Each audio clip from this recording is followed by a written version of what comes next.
In our previous bunt defense videos, we used the Little League World Series games on 60-foot bases with no leadoffs.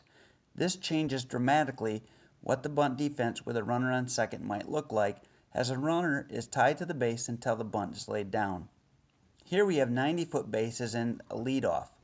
In this situation, there is no opportunity for the shortstop to cover third, and so in this case, as with most bunt defenses, the shortstop has the easiest job. Then you got the shortstop over here who don't even know what's going on. What's this play? You run to second base. What's play number 12? You run to second base. What's that one? Where do I go? You run to second base. The game situation. It's the top of the 7th inning. The game is tied 7-7. The Dodgers' goal here is to move the runner from second to third. With no outs, their objective is to make sure that they can get at least one run this inning and take the lead. The Dodgers are not attempting to take the Astros by surprise, so both teams know what the plan is. The Astros need to get an out for sure. If a team is basically going to give you a free out, you better take it. Their first goal would be to get the runner going to third, but at a minimum, they get the hitter-runner at first. This is the setup. From here, we can see the entire field of play. Our runner on second only needs to make sure that the batter makes contact, and then he goes. He doesn't want to go if the batter pulls back or if it's a pitch out. Once he's certain that contact of some kind will be made, he starts and he doesn't look back. The batter needs to place the ball in one of two places, either straight at the third baseman or first baseman. These are the ideal spots. He can read the defense and the pitch to give him a last-second strategic advantage. An outside pitch he might push towards first, while an inside pitch to third. Ideally, he wants the ball to go up the third base line, bringing in the third baseman, and therefore guaranteeing the runner at second gets to third.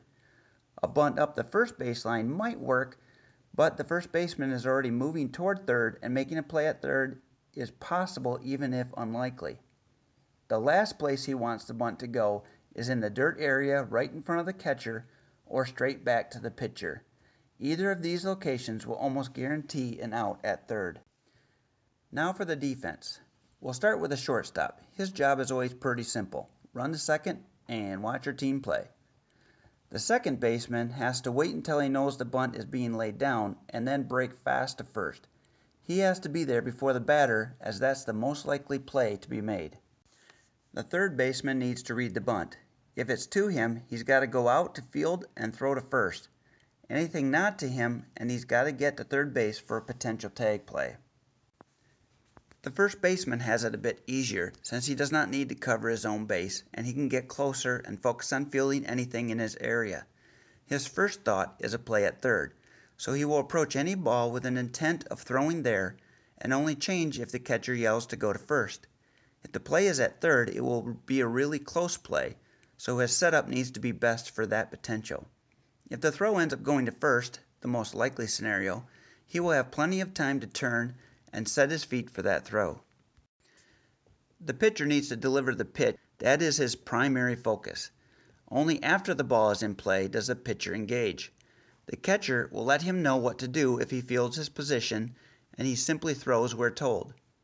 Pitchers, I'm told, love to run PFPs in practice, so they should be ready. The catcher, as always on bunt plays, runs the play and directs the throw as he can see the whole situation play out in front of him. If he will field the ball, he needs to audibly call for it and make his throw.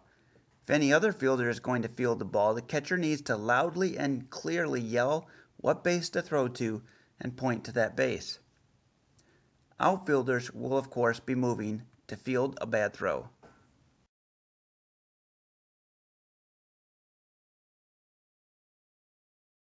Hernandez.